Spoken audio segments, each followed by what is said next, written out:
Bila shaka dakika 10 zimekatika baada ya saa 6 dhuhuri. Karibu katika kipindi hiki cha yanayojiri sasa hivi, tukiingia katika matukio ya wiki na tutakuwa tukizungumzia masuala mbalimbali. Tutakuwa tukizungumzia Rais William Ruto aomba msamaha, waomba Jenzia, waomba Tanzania na waomba Uganda. Je, msamaha huu ulikuwa na mashiko? Waliomba msamaha, waliupokea au la?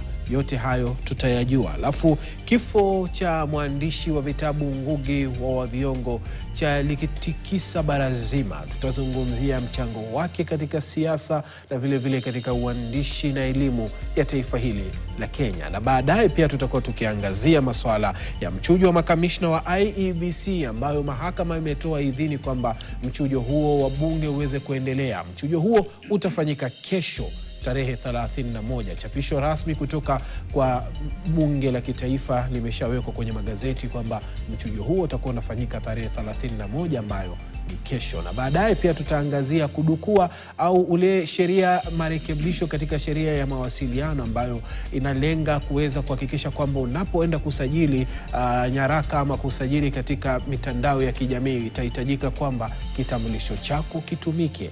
Je, hii ni mbinu ya kuwabinya na kuwanyamazisha Wakenya ambao wamekuwa kipaza sauti zao katika mitandao ya kijamii? Tasikia sauti kutoka kwa wachanganuzi wa siasa. Leo hii ninao mawakili studioni. Ninaye John Swaka ambaye ni wakili na mchanganuzi wa siasa, na vile vile ninaye Michael Were Khisa ambaye pia ni mchanganuzi wa siasa na mwanasheria. Karibuni sana studioni. Asante sana bwana Yeri. Niwashukuru sana kwa kutenga sana kukubali mwaliko wetu kuja studioni licha kwa muda mfupi. Swaka, Ngugi wa Thiong'o ni mwandishi wa muda mrefu, ameaga dunia. Ulimwengu umepata pigo kwa sababu ni mwandishi ambaye alielezea siasa na hali ya maisha wakati huo, akizungumzia jamii ya Gikuyu pakubwa ambayo walikuwa wakiyapitia wakati ule. Ni pengo lipi analiacha na mchango wake ulikuwa upi? Asante sana bwana Yeri. Ni sharti tufahamu ya kwamba wakati wa kina Ngugi wa Thiong'o, wakati wa kuandika kwake wa vitabu ni wakati tofauti kidogo na wakati huu wa leo. Maana leo hii tuna simu za rununu, tuko na social media, mambo kwenye mtandao, so watu wanaweza jiexpress katika njia tofauti. Lakini wakati ule mbinu ya kuzungumza ama ile fursa ya kuzungumzia masuala fulani, haswa yale ambayo yalikuwa yanashtumu serikali, ilikuwa ni ngumu kidogo. Kwa hivyo unapata kwamba wakati wa Ngugi wa Thiong'o alipokuwa anaandika vile vitabu, alipiga serikali zilipokuwa wakati ule msasa.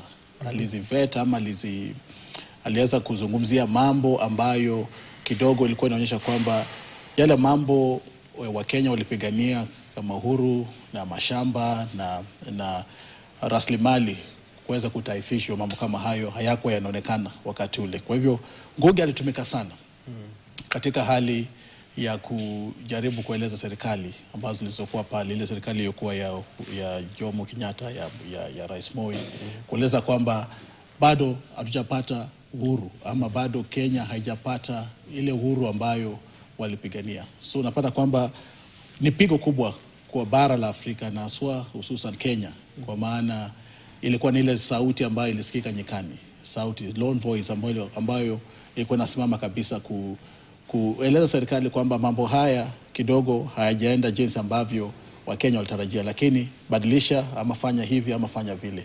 Na unapata kwamba huo ulikuwa ni wakati mgumu, kwa maana ni sauti ambayo ilikuwa ni nadra kabisa wakati ule. Sio kama wakati huu unapata kwamba kuna vyama vya kisiasa, kuna wapinzani wa kisiasa, kuna mambo kama hayo, lakini unapata kwamba alikuwa tu peke yake akiinua hiyo sauti hadi wakati ambapo Mungu amemuita. Unapata kwamba kidogo ni sharti tutazame nyuma na tuseme kwamba kweli alichangia pakubwa katika ile development ya siasa ya Kenya, ile kuweka serikali katika hali ya kuwajibika na yale promises ama zile promises ambazo serikali mtalia consecutive government zilikuwa zinapeana pale. Alikuwa kabisa katika vitabu vyake anakejeli yale mambo ambayo anaona ama anafikiria kwamba haendi sawia na matarajio ya Wakenya. Kwa hivyo tunasema kwamba tumepoteza mtu wa kaliba ya juu, tumepoteza mtu ambaye amechangia pakubwa, na lile pengo lake kujaza itakuwa ngumu kidogo. Ndio. Kizazi cha sasa ama wewe pia ni kizazi cha Ngugi wa Thiong'o Michael. Karibu sana studioni. Kwako wewe Ngugi wa Thiong'o, ninavyo umesoma vitabu vyake, riwaya zake katika ulipokuwa katika kidato shule za sekondari. Nadhani ilibadilisha taswira yako ya mambo kwa kiwango gani katika kusoma vitabu vyake? Kwanza asante kwa kutukaribisha hapa studioni. Na pili, ningependa kusema pole sana kwa jamii na familia ya Ngugi wa Thiong'o, kwa Wakenya wote na Afrika kwa jumla. Ningesema kwamba Ngugi wa Thiong'o ni mwandishi ambaye nilianza kumsikia nikiwa bado mtoto mdogo, sijajua kusoma. Picha yake hata yenyewe sikuwa nimewahi kuiona, lakini ulikuwa unasikia kila wakati wanasema Ngugi wa Thiong'o. Wajua mimi mama mzazi alikuwa ni mwalimu wa somo la Kiingereza. Kwa hivyo alikuwa na vitabu vingi sana vya waandishi wa Kiafrika, na mojawapo alikuwa ni Ngugi wa Thiong'o. Nakumbuka kitabu cha Ngugi ambacho niliona cha kwanza kilikuwa A Grain of Wheat, na kingine kikakuwa ni I'll Marry When I Want. Kwa hivyo nilianza kuviona vile vitabu kitambo sana. Na jinsi mwenzangu amesema hapa, nitasema my senior amesema hapa, ni kwamba Ngugi wa Thiong'o alikuwa ni ile sauti ambayo ilikuwa inaongelea wanyonge, inaongelea yale mambo ambayo yanahusu jamii, yale mambo ambayo hayaendi vizuri. Mimi binafsi nilipokuwa kidato niliweza kusoma kile kitabu cha Ngugi wa Thiong'o cha River Between. Unaposoma kile kitabu utaona anazungumzia yale madhila ambayo watu wanapitia, na anaweza, yani anajitokeza kama ile sauti ya kujaribu kutetea haki katika jamii. Na unapoangalia hata kwa sasa kuna social media ambayo inatumika na watu wanaongea yale mambo mengi ambayo watu wanaongea, yanatoka baadhi ya vile vitabu ambavyo Ngugi ameviandika. Kwa hivyo watu wamesoma, wamepanua fikra za watu wameweza kufikiria kwa njia tofauti. Yani tunaweza sema alianzisha mjadala, na huo mjadala watu wamechukua na utaendelea kuwepo. Yeye anaweza kuwa amekufa, lakini mjadala wake utakuwepo miaka na mikaka. Kwa hivyo tumepoteza, na nadhani kujaza lile pengo itakuwa ni ngumu. Tukifungamanisha na masuala ya sasa hivi ambapo wanaharakati unafanywa kwa maandamano, mabango, kutumia mitandao ya kijamii, unadhani nafasi ya wanaharakati inafunguka zaidi ama inazidi kufinywa, hususan tukiangalia katika mabano ya Afrika na Kenya? Wanaharakati naona bado inazidi kufunguka na kupanuka, kwa sababu kwa sasa kuna naweza sema kwa lugha ya Kimombo, there are various platforms ambazo watu wanaweza kujieleza, na pia kuna yale mashirika ambayo yamejitokeza kusaidia wanaharakati, kwamba utapata labda kwa njia moja ama nyingine mtu angependa kuanzisha mjadala fulani na kufanya mambo fulani, lakini kwa ajili ya labda kifedha hawezi kufikia umati, akaweza kuongea, hawezi kufanya zile project. Kwa hivyo unapata kwamba kuna yale mashirika ambayo yamekuja, na kwa hivyo wanaharakati wamekuwa wengi kwa sana. Alafu pia unavyoangalia jamii inazidi kuwa kubwa, kwa hivyo kunakuwa na mambo mengi. Kama kwa mfano unapoona katika katiba yetu kuna those two levels of government. Kwa hivyo utapata kuna wale wanaharakati ambao wako at the county level, wanajaribu kuangalia ni nini kinafanyika. Kuna wale wako katika national level, na kuna wale wako katika national na county level. Kwa hivyo nitasema kwamba inazidi kupanuka. Uandishi ulikuwa pia unatumika kama wanaharakati kuelezea madhila, kunyanyaswa, na vile vile kuelezea jinsi ambavyo haya yangeweza kutatuliwa.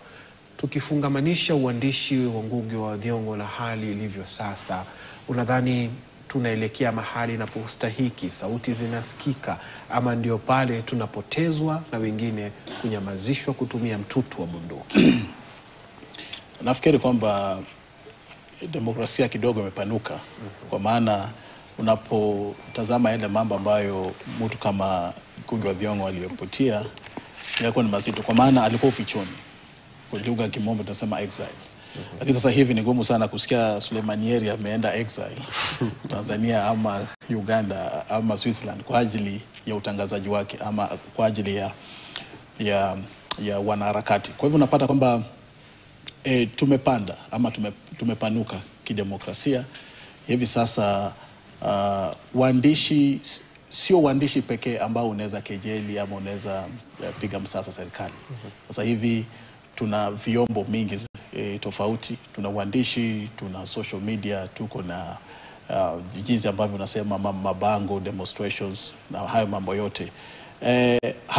Haya ni mambo ambayo wakati ule hayakuwepo. Wakati ambapo akina Profesa Ngugi wa Thiong'o alipokuwa anaandika vitabu, unapata kwamba ile nyadhifa haikuwa imepanuka jinsi ambavyo leo hii imepanuka. Na leo unapata kwamba ndio tunapozidi kupanuka kidemokrasia, pia unapata kwamba threat ya demokrasia pia inazidi pia kupanuka ama inazidi kuwa na nguvu. Kwa maana sasa unaona kukamatwa kwa wanahabari ama kudhulumiwa kwa wanahabari ama kudhulumiwa kwa wanaharakati. Mara mingi tumezungumza tukisema kwamba jenzi walipoenda kwa barabara, walipofanya mass demonstrations ama mass movements, waliwawa, walipigwa, waliumia. Unapata kwamba haya ni yale mambo ambayo Ngugi wa Thiong'o alikuwa amezungumzia hapo awali, kijaribu kusema kwamba serikali ambazo tunachagua ama serikali ambazo zinawekwa na sisi wa Kenya, baadaye zinageuka wale watu ambao walioweka pale na hazifuatilii ama hazitilii maanani ile promise ama maagano waliowapatia wa Kenya, wanageuka wanakuwa ni adui sasa wale wa Kenya. So unapata kwamba katika jinsi ilivyo leo hii, tuna demokrasia ambayo imepanuka, tuna wanaharakati ambao wanaenda kule nje, wanaongea, lakini bado unapata kwamba bado kuna threat. Hatuwezi sema kwamba tumefika mahali ambapo tunapaswa kuwa, kwa maana kila uchao unasikia serikali ikitoa ultimatums ama ikitoa onyo kwamba kama sasa unasema kwamba communications, sheria ambayo wanataka kuleta kwamba tunataka kujua umeregister namna gani, ukituma social media kama ni SMS ama ukizungumza kwenye mtandao, tujue ni nani, nimetoka wapi. Vitu kama hivyo vinahujumu ile nafasi ya demokrasia ama nafasi ya harakati. Lakini hatuwezi kusema kwamba tuko pale nyuma, pale ambapo wakina Ngugi wa Thiong'o walipoanzia. Wale walikuwa pace setters, walituanzishia mwenendo ambao leo hii tunaendelea na wao. Lakini baada hatujafika pale mahali ambapo nasema kwamba hakuna threat to democracy ama kwa haya mambo ambayo tunasema ya wanaharakati. Demokrasia iko vipi? Hususan Were, tukiona mahali ambapo rais anachukua mwaka mzima kuomba msamaha kwa madhila yaliyotendwa na serikali yake. Hakuyataja moja kwa moja, lakini kwa wenyewe mtaani wasema alisema si pole basi. Haikuwa ile pole, ni alisema si pole basi. Ama ile pole yake wewe unaitafsiri vipi? Kitu cha kwanza nitasema ile pole si pole ya kweli. Ni unafiki. Ni unafiki kwa sababu mtu anapotenda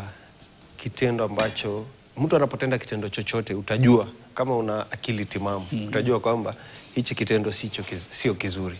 Na ukitenda kitendo ambacho ni kizuri, utajua. Mtu tu ambaye anaweza kosa kujua kile ambacho ametenda si kizuri ni mtu ambaye ni wazimu. Kwa hivyo mimi nitasema msamaha wa rais, kuomba msamaha si ukweli. Na hajaomba ule msamaha kutoka katika roho yake. Kwa sababu nilipokuwa nafuatilia ile prayer breakfast, niliona kwamba kulikuwa na ni mchungaji ama ni pastor, yule mchungaji ametoka Marekani. Hautatarajia mtu atoke Marekani aje akueleze kwamba ulifanya makosa ndipo useme kweli nilifanya makosa na naomba msamaha. Tulia papo hapo. Tukirudi tutakuja kuendeleza kwenye nyuzi hiyo ya makosa, ambapo rais ameomba msamaha na pia akaliomba msamaha taifa lile la Tanzania kwanza, kabla ya kuongeleza ama kusogeza mkono wake pia kwa Uganda. Je, tulistahili kuomba msamaha kwa Tanzania kweli? Tupate pumziko fupi.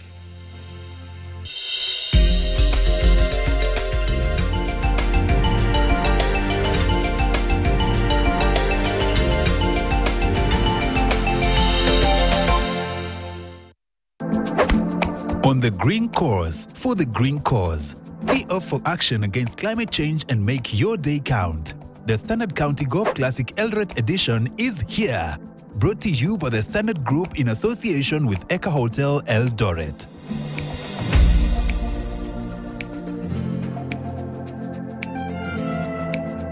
On the green course, for the green cause. Saturday, 14th June 2025 at the Eldoret Club.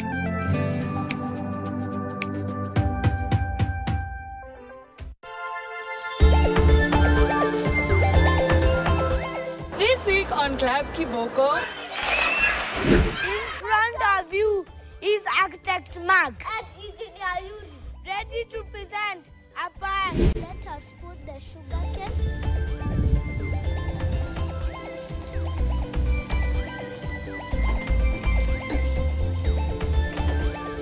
So I'm a software engineer, but I chose to do art because it's something I love.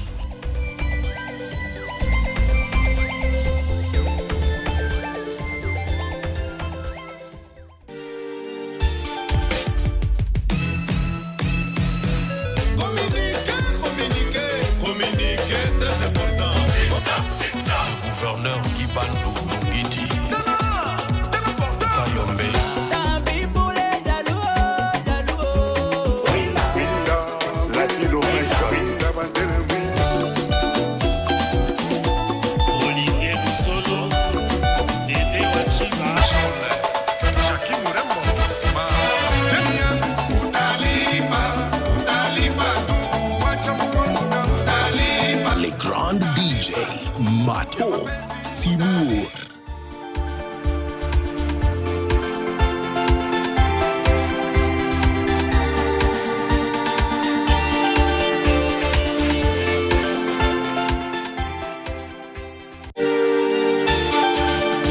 My name is Maria. Hey, yes, I'm Simon. My name is CEO Charles Otieno. I am the Dr. C. And I bring family, love, fashion, culture. And you know I love some good controversy. From past lessons to today's stories. I anchor the conversations with distilled wisdom. Let's talk about it. I will never ever hold back. Only on Let's Be Real. Sunday at 10 p.m. on KTN.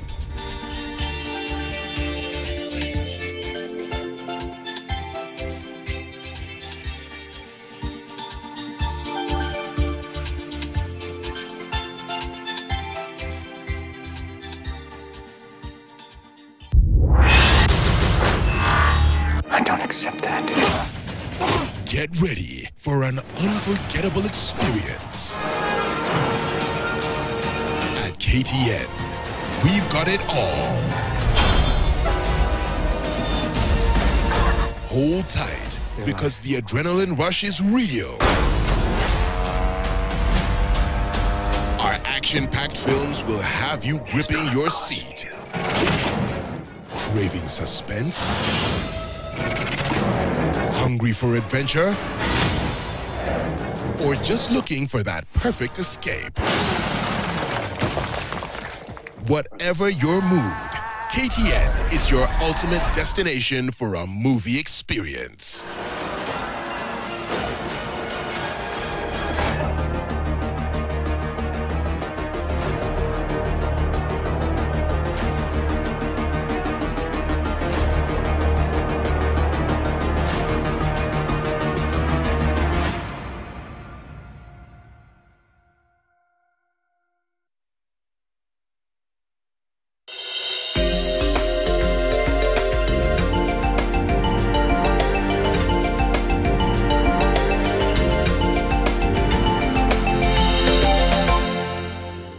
Bila shaka, karibu katika sehemu ya mwisho tukizungumzia matukio mbalimbali ya kitaifa yaliyojiri wiki hii na vile vile kwa majirani zetu. Na nimhusishe John Swaka kwenye mjadala huu. Tumemwona rais pia akiomba msamaha taifa la Tanzania na Uganda. Kwanza, unadhani Gen Z walipokea msamaha wake? Wamesema jana, wamesema kwamba tunakusamehe lakini hatujasahau.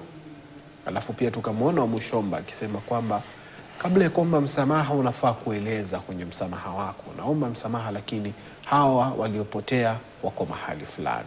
Hawa waliouawa poleni sana, tutafanya hiki na hiki na kile katika kila familia ambayo ilidhulumiwa ama iliyopoteza wapendwa wao katika maandamano ya Gen Z? Mambo ni mawili ama matatu. Cha kwanza, unapata kwamba serikali huwa haitaki kuonyesha any weakness. Na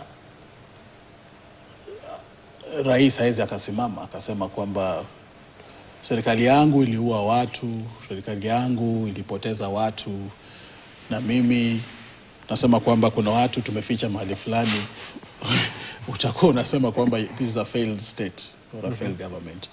Kwa hivyo yale ambayo Rais Ruto alijaribu kufanya ni kujaribu kubalance mambo yote mawili, kwamba makosa ndio huenda yalifanyika, nasema pole ikiwa ya kweli ni makosa ambayo yalifanyika. Kwa hivyo unapata ni ngumu sana msamaha kama uliopokelewe, kwa maana bado hakuna acknowledgement ya kwamba makosa yalifanyika. Na ikiwa makosa yalifanyika, sisi kama serikali tunasema pole na tunapeana direction kama hii. Ikiwa kuna watu wamewekwa mahali, wamefichwa, wamefungwa kiholela, tunaamuru waachiliwe. Na zile familia ambazo zilipoteza wapendwa wao katika ghasia hii, basi tutawacompensate kama serikali kitu fulani, pesa fulani. Mambo kama yale yatapokelewa kwa urahisi na kwa unyenyekevu. Lazima tujue kwamba kuna mafamilia kule nje bado zina grief, watu bado wanalia. Kuna wale walipoteza wapendwa na kuna wale hawajawahi jua watu wao walienda wapi. Kwa hivyo msamaha kama ule wa kusema ikiwa tulifanya makosa ama ikiwa serikali ilikosa, tunaomba msamaha, unapata kwamba kidogo huenda msamaha kama huu usipokelewe kwa hoihoi na shangwe na nderemo, kwa maana wale Gen Z wanaona kweli sio msamaha wa kweli. Labda ilibidi serikali inyenyekee, labda iseme kwamba makosa yalifanyika, na sisi kama serikali tuna acknowledge kwamba makosa haya hayakupaswa kufanyika na hayatarudia tena. Ndio. Njia mwafaka sasa kufuata ni hii, ni yale, na lazima kuwe na mambo ya compensation ya familia zilizopoteza watu, na pia familia ambazo hazijui watu wako wapi ziweze kuelekezwa. Na serikali lazima ichukue hiyo jukumu, ama kwa lugha ya kimombo nasema responsibility. Kisha iseme pole ama tusamee. Mambo kama haya yatapokelewa kwa urahisi. Kisha kuomba nchi kama Tanzania msamaha, Uganda msamaha, haikupaswa na haipaswi, kwa maana we are a sovereign nation. Sisi tuko huru jinsi tulivyo, na lazima ufahamu kwamba Kenya katika hali ya kidemokrasia iko mbele sana ukikompea na nchi zingine za Afrika Mashariki. Na kidogo unapata kwamba demokrasia ya Uganda, Tanzania bado na grow katika ile mambo ya demokrasia na rule of law. Kwa hivyo ikiwa wanaharakati ama watu walienda kule Tanzania na wakupokelewa vyema ama nini, nafikiria kwamba ni sharti diplomasia ya Kenya na Tanzania wazungumze between themselves, jua makosa ilikuwa wapi.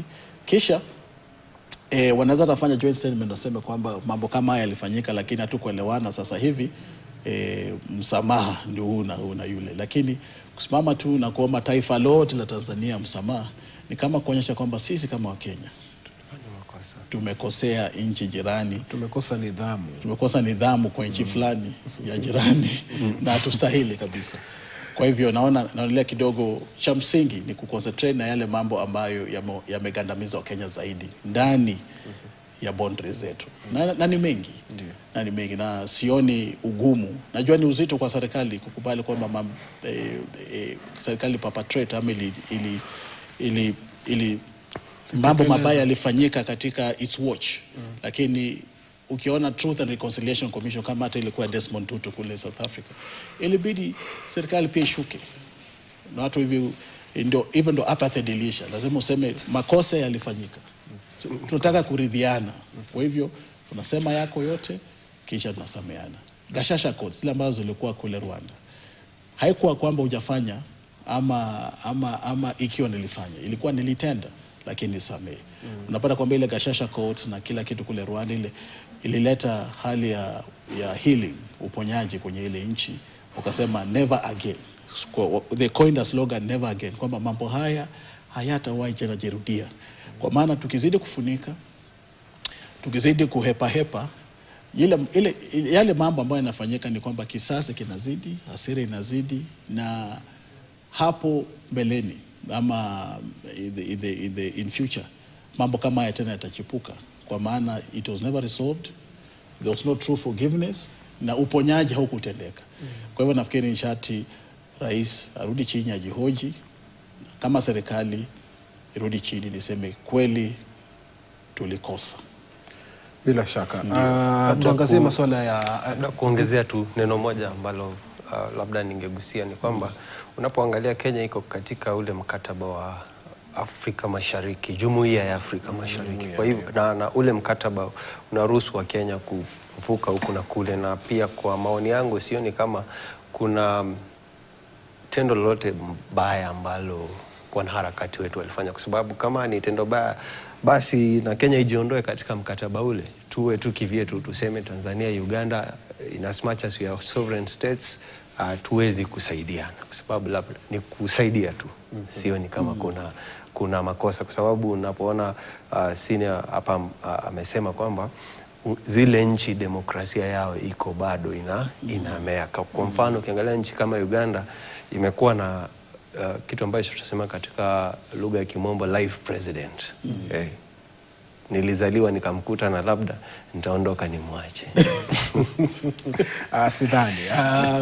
Tuombe umri mrefu kwetu sote kama wake yeye ambao amekuwa nao katika utawala. Tuangazie IEBC. Wamepewa idhini bunge la kitaifa, hususan ile kamati ya sheria na utawala JLAC kile inaongozwa na Murugara, kuweza kuwahoji makamishna wateule na mwenyekiti mteule wa IEBC, lakini wawateue wasiwaapishe. Inatuweka wapi? Kitu cha kwanza ambacho nafikiria ni bunge ina majukumu yake, na pale ambapo rais ameteua na kupeleka yale majina katika bunge inafaa iendelee iwapige msasa wale ambao wamepatiana majina yao, na hata iwa gazette, yani ile process iendelee mpaka mwisho, kwa sababu unapoangalia katika Kimombo kuna kile kitu ambacho kinaitwa the doctrine of separation of powers. Mahakama ina kazi yake, bunge ina kazi yake, na executive iko pia na kazi yake. Kwa hivyo huwezi sema kwamba mahakama itaambia bunge kile kitu cha kufanya. Ile petition ambayo ilifailiwa, nitasema kwamba ilifailiwa prematurely, kwa sababu lile jambo bado halikuwa limetendeka. Waache kwanza wateuliwe, wakimaliza yale masuala ambayo tutaona kwamba hayaendani vizuri, basi tutaenda mahakama. Na pia kuna swali moja ambalo yule alienda kufaili ile petition na kujiuliza ni kwamba, na je, wakifika pale bunge na bunge iseme hawayuko sawa, utafanya aje? Unajua pia hilo ni swali, kwa sababu kuenda katika bunge it's not just a process. Kuna sababu kwa nini katiba imesema waende wapi? Wapite bungeni. Kwa sababu wale ambao mnasema kwamba labda hamkufurahia labda matokeo ambayo yalifuatia, labda tutafika kule bungeni na bunge iseme hatujafurahia na haya majina, yarudi kule tupatiwe majina mengine, kwa sababu limetendeka kule nyuma, si ati ni jambo geni. Lakini hili ni bunge ambalo swaka tumeliona ni lete chapa ni kupigia muhuri, songa mbele. Unadhani aliyoenda kotini alitazamia hayo tano na kwenda kotini ama? Ni sharti tuelewe jinsi siasa inafanyika. Hata ukiangalia demokrasia ambazo ziko develop kama Amerika, unahakisha kwamba unapo panda kwenye kiti cha urais, kila rais anapigana hivi kwamba aweze kuwa na numbers kwenye parliament na kwenye senate, kwenye National Assembly na kwenye senate. Kwa nini? Kwa ajili mswada wa serikali kupitisha kwa ndani opposition ni ngumu sana. Kwa hivyo inamaanisha kwamba ile serikali itapata a lot of hiccups na frustrations, maana wengi wa members of parliament both National Assembly na Senate ni wa upinzani. Kwa hivyo serikali hiyo itapata matatizo sana. Kwa hivyo napata kwamba shadu ukiwa rais uhakikishe kwamba kwenye bunge uko na idadi ama uko na numbers. Mara hii tumeona kwamba jinsi ambavyo Kenya Kwanza ilivyoingia na UDA na mambo yote, wapata kwamba wakasema kwamba sisi ndio majority kulingana na baadaye koti kasema hapana, majority walikuwa ni Azimio kwa ajili ya vile viti ambavyo na vile vyama muungano yao ya awali ile mwavuli wao ulikuwa na watu wengi zaidi. Unapoangalia jinsi mambo yamebadilika kwamba sasa kuna broad based government, unapata kwamba wale ambao walikuwa na kashifu serikali hapo awali sasa hivi wameshikana na serikali, wamesalimiana mikono. Ukisema hilo, rais yuko Kisumu na anaanza na anazunguka na Raila ambaye alikuwa anapinga hii miradi ya makazi ya kabisa. Sasa nakwambia nini? Nakwambia kwamba rais ama executive iko na numbers kwenye parliament. Na ikiwa hao watu wameidhinishwa na ile jopo la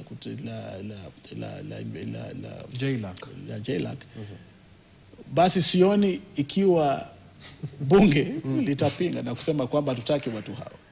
Kwa hivyo hawa watu tayari unatazamia situation ambayo kwamba watapitishwa upesi kabisa. Na bunge liko tayari kukaa kesho. Pita kama umeme.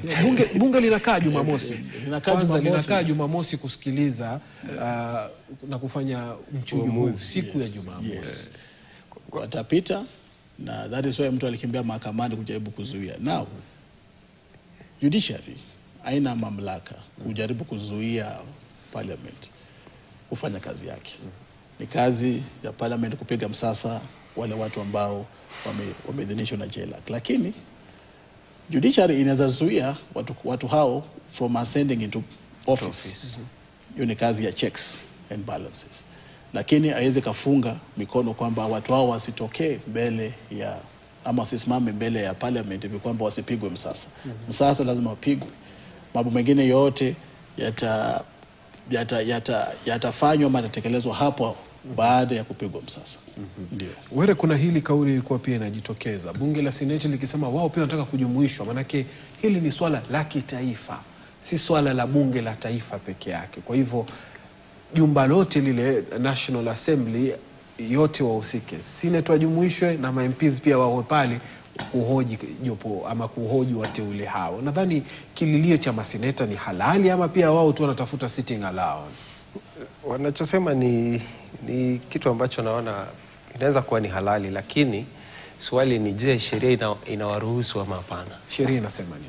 Sheria iwaruhusu. Sheria imepatia mamlaka National Assembly to vet, kisha vet, sasa ndio the next process ifuatwe. Lakini kama unapoangalia katika siasa zetu kuna mambo mengi ambayo wanasiasa wanasema.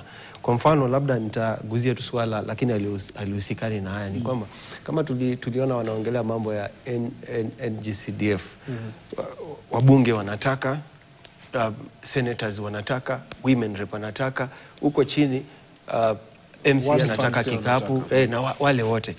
Unapoangalia watu wanapotoa maoni yao yanakaa ni kama kwamba yana sense fulani wanapoongea, lakini swali ni je, iko katika sheria ama hapana? Kwa hivyo kama sheria imesema ni National Assembly, ni National Assembly na hakuna kitu ambacho unaweza kufanya. Kwa sababu hata hilo ni swala, naweza sema it's a matter of great public interest and great public concern. Lakini kama sheria imesema ni National Assembly, itafanywa, na ndio maana wanasema it must be done publicly. Kila mtu aone. Unaona? Kwa hivyo Senate kuja kusema kwamba pia wao wanataka, ndio mnaweza taka, lakini sheria imekataa, hakuna kitu ambacho utafanya. Amezungumzia nukta nzuri. Ni swala la umma. Ni swala la kila mwananchi anataka kuliona. Hawa ni wawakilishi wa wananchi pia wanataka kuhusika. Ndio, lakini jinsi ambavyo mwenzangu ameeleza ni kwamba haijalishi wosia ambao Senate ama mtu yote anahisi. Kwa maana we are a country ambayo inaongozwa na utawala wa sheria, kunaita rule of law. So sheria inasema nini? Sheria isemi kwamba watu kama wapigwe msasa na National Assembly kisha waende kwenye seneti. Wameitisha joint ya pamoja. Wanataka iko joint. But hakuna hiyo provision. Hakuna hiyo provision. Wale wakae kwenye seneti, wangoje wadili na yale masuala ambayo sana sana seneti inapigana na mambo ya ungatuzi. Na waachie National Assembly fanya kazi yake kwa upesi. Now ikiwa kuna makesi ambazo zimefailiwa pale mahakama pia nayo ijaribu kudeal na hizi kesi upesi. Kwa nini? Kwa sababu ni mwaka mmoja ama miwili tutakuwa tumefika kwenye uchaguzi. Mwaka mmoja kwa sababu hatujafanya hata delimitation ya kujua kwamba constituency gani imeshikana na gani itapunguzwa. Kuna idadi, mambo ni mengi sana ambayo bado IEBC haijafanya. Kuna a lot of by elections za members of parliament, za MCA, za bado hazijafanywa. Kwa hivyo tunavyozungumza hivi sasa kuna constituencies ambazo hazina representation. Kuna ward ambazo hazina representation. Now hao pia ni Wakenya. Na wako na right to representation. Lakini kwa ajili ya mambo ambayo yamekumba IEBC hadi wakati huu unapata kwamba kidogo wako nyuma katika hali ya kuwakilishwa. Na sisi sote kama Kenya, we must act in the best interest of this country. Inaibua swala hili Swaka, tunapozidi kuichelewesha kuibuni jopo la makamishna wa IEBC, inaliweka wapi taifa, tukifahamu kwamba Agosti katika mwaka 1.5 ujao tunafaa kwenda katika uchaguzi? Inatuweka mahali pabaya, kwa maana it's a recipe for chaos. Wazungu wanasema hivyo. Tunaandaa vurugu, kwa maana mambo mawili ama matatu yanafanyika. Inamaanisha kwamba mambo yote yatasukumwa mbele hadi wakati jopo hili litaanza kufanya kazi ama IEBC yataanza kufanya. Inamaanisha kwamba tutakuwa katika hali hii kwa muda mrefu sana. Na nana na benefit Mkenya wa kawaida ndio mwenye anaenda hasara. Lakini kama ndio viongozi wale watapata marupurupu yao, kuendelea kupata marupurupu yao. Lakini tukiangalia ripoti ya Johan Kriegler ilikuwa inapendekeza kwamba IEBC sharti ibuniwe miaka 2 kama zaidi kabla ya uchaguzi. Tunapozidi kukaa mahakamani tukivutana, sasa hivi mahakama imesema chujeni, msiapishe, wachukue tena kipindi kama sasa hivi tunavyoona mvutano katika kesi ya Gachagua. Sako amesema kwamba tunaanza kuchochea mioto ambayo itakuwa ni ya mvuta ni kuvute katika taifa hili. Nani anayefaidi zaidi kwenye mvutano huu? Wajua, maybe nitasema hivi, katika maisha there is no perfection. Kile kitu ambacho naona ni kwamba watu wanatafuta perfection, na kuna wale wengine ambao wanatafuta tu kusikizwa na kuongea, kwa sababu najua sheria zetu zinatupatia uhuru sana sana. Mtu hata wewe unaweza enda mahakamani uwasilishe kesi. Lakini sasa kuna shida moja ambayo Wakenya hatuoni, ni kwamba kuna masuala mengine ambayo lazima yatekelezwe kwa muda na kipindi fulani. Mimi ningependa labda niwasihi wale ambao wamefikisha zile kesi mahakamani ni kwamba waondoe zile kesi, kwa sababu sheria za uchaguzi bado zinatupa nguvu fulani, kwa sababu uchaguzi ukienda na ufanyike na usikuwe wa haki na ukweli, bado waweza enda mahakamani na upatiane ushahidi na kuonyesha kwamba huu uchaguzi hujakuwa wa haki na ukweli, na bado utafanya nini? Utapata kile kitu ambacho tunasema reprieve from the court. Kwa sababu tunaposema kwamba tuendelee na alafu tuseme IEBC iondolewe, sawa, na ile ripoti ilisema IEBC iwe katika ofisi kabla ya miaka 2 kabla ya uchaguzi. Kwa hivyo bado kuna mwingine ataenda mahakamani aseme umeweka IEBC na uchaguzi ni lini. Kwa hivyo itakuwa inamaanisha tena uchaguzi usongezwe mbele. Na yule ambaye anaumia ni nani? Ni mwananchi. Yule ambaye amekalia kiti yako sawa, anapata mshahara wake, anapata marupurupu na yale yote ambayo anakuja na ile ofisi. Kwa hivyo mimi ningewaeleza wale ambao wamefikisha zile kesi mahakamani ni kwamba tuondoe kesi mahakamani na tukodoe macho, tuwe chonjo, kwa sababu hata mimi labda leo nichaguliwe niwe mwenyekiti wa IEBC, kuna yule atakuja atengeneze mpaka aonyeshe vile mimi najuana na Ruto ama najuana na yule mtu ambaye yuko karibu na Ruto na simjui. Unaona, hata mahakama nayo ina jukumu la kuensure kwamba nchi ya Kenya iko stable, na wanaweza kuwa na caucus yao kama colloquium, na kuelewana kwamba sawa, Wakenya wana haki ya kuleta kesi mbele zetu, haijalishi, lakini kesi hizi zitatuliwa kwa hali ya upesi kwa kipindi fulani. Kwa kipindi fulani. Lakini si kwamba mahakama ina issue injunction ama uzuizi wa mambo fulani. Kesi hiyo inakawia miezi, miaka, kisha tunashikana na wakati wa uchaguzi. Haitakuwa to the benefit of the country. Kwa hivyo lazima pia nayo mahakama, idara ya mahakama ijue kwamba kuna idara 3. Mahakama na kuna mahakama, kuna bunge na kuna executive. Just to make sure that the 3 organs of government, they check on one another, but they act independently. Katika njia ambayo inaleta the rule of law kwenye nchi na ina enable constitutional bodies kama IEBC kufanya kazi yao kwa upesi. Hivi kwamba Wakenya wa realize ile haki yao ya kupiga kura kwa wakati mwema. Hivi kwamba tutoe vurugu ya mapema. Asante sana John Sakwa, ni mwanasheria huyu na mchanganuzi wa siasa. Sina muda ndio maana nimewakata hivi. Niwashukuru sana kwa kuja studioni, kwa kuweza kuzungumzia masuala haya. Tutazidi kuyazungumza maana yake Jumamosi kesho wanafanyiwa mchujo na nina imani Jumatatu itakuwa ni mapumziko, lakini kuanzia Jumanne tutakuwa tunayazungumza maana yake bunge la kitaifa itaenda kuyajadili, itamwangalia mmoja baada ya mwingine, na sisi pia tutakuwa tunayaangalia na kupiga msasa vile ambavyo bunge itakuwa inatekeleza wajibu wake wa kupiga msasa jopo hili jipya la tume ya uchaguzi na mipaka IEBC. Usiende mbali mwenzangu Dennis Aseto na Meresha Uwiti wako hapa kukupasha taarifa za News Desk. Mimi naitwa Suleiman Yeri. Kwaheri, ubaki na wingi wa heri, Ijumaa karimu.